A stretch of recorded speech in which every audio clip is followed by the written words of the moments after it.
Jai Hind all of you. Now today we discuss class 12th chapter US hegemony in world politics. In this video we discuss US hegemony world politics important question answer. In last video of class 12 we discuss globalization. In this video we discuss chapter 3rd important question. Examine any three factors responsible for the US hegemony in the world politics. Three ऐसे factors बताइए जिसने सबसे ज़्यादा प्रभावित किया, जो responsible थे US hegemony के लिए. तो firstly three factors responsible for the US hegemony in the world politics are the number one, the US power lies in the overwhelming superiority of its military power. American military dominance today is both absolute and relative. In absolute terms, the US today has military capabilities that can reach any point on the planet accurately, lethally, and in real time, thereby crippling the adversary. While its own forces are sheltered to the maximum extent and possible from the dangers of war. आज सबसे ज़्यादा प्रभावित करने वाली, because किसी भी country की सबसे मेन पावर होती है उसकी मिलिट्री पावर, जो सबसे बेस्ट यूएस की जो मिलिट्री है वो सबसे बेस्ट है. आज वो इतनी कैपेबल है, उससे लड़ने के लिए कहीं ना कहीं आज यूएस पे अगर किसी को वॉर करता है तो उसे बार सोचना पड़ता है कि वो जीत नहीं सकता. उनके पास हाई टेक्नोलॉजी के वेपन्स हैं जिससे वो बहुत सभी वॉर को जीत जाते हैं. while its own forces are sheltered to the maximum extent and possible from the dangers of war. Now, second responsible, no other powers today can remotely match them. The US today spends more on its military capability and then the next 12 powers combined. Furthermore, a large chunk of the Pentagon budget goes into military research and development.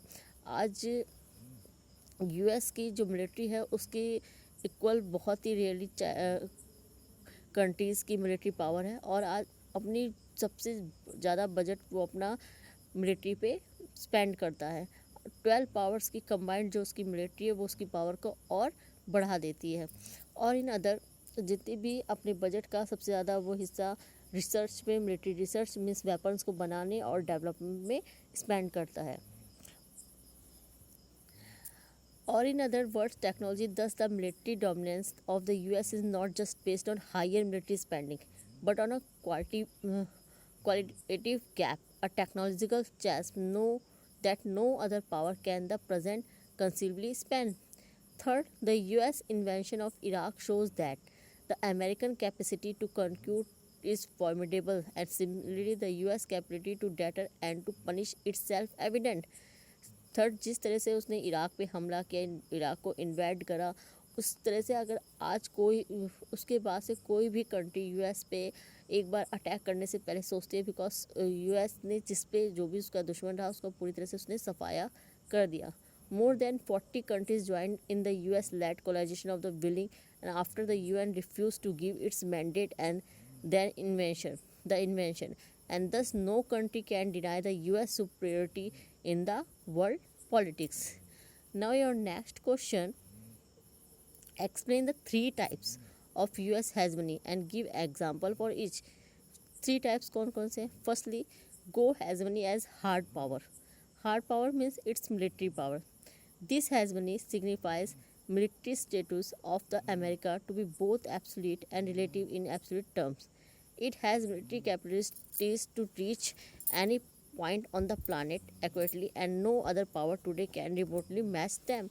आज जो उसकी military power, जैसे हम first question दे चुके हैं, उसकी military power इतनी high technologies है कि कोई भी कंट्री आज उस पे एक बार वॉर करने से, अटैक करने से पहले अटैक करने से पहले उसे 100 बार सोचना पड़ता है, बिकॉज उसके पास हार के अलावा और कुछ नहीं रह सकता. Secondly, the US military dominance based on both the higher military expenditure and a quality gap and technological know-how has many as structural power.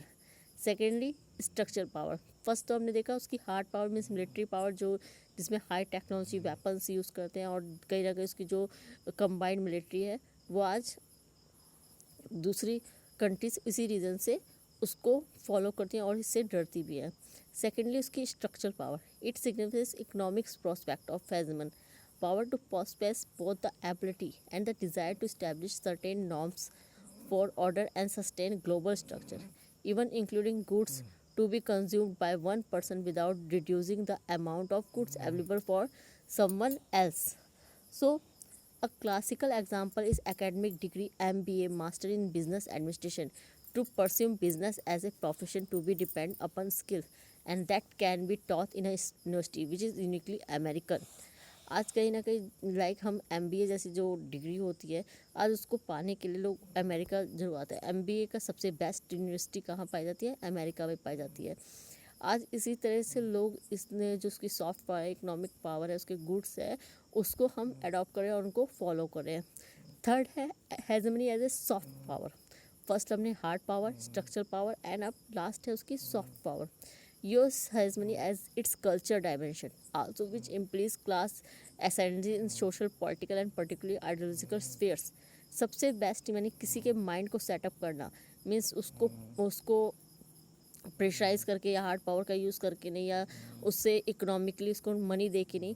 Soft power means आप देखते हैं कि हम अधिकतर हम क्या होते हैं, जो वेस्ट कंट्रीज़ की जो कल्चर है हम उससे बहुत इम्प्रेस होते हैं, लाइक पैंट शर्ट पहनना, जींस टॉप पहनना, है ना। तो इस तरह से हमने कहीं ना कहीं उनका जो लिविंग स्टैंडर्ड है उसको अडॉप्ट कर लिया। यही होता है कि सॉफ्ट पावर।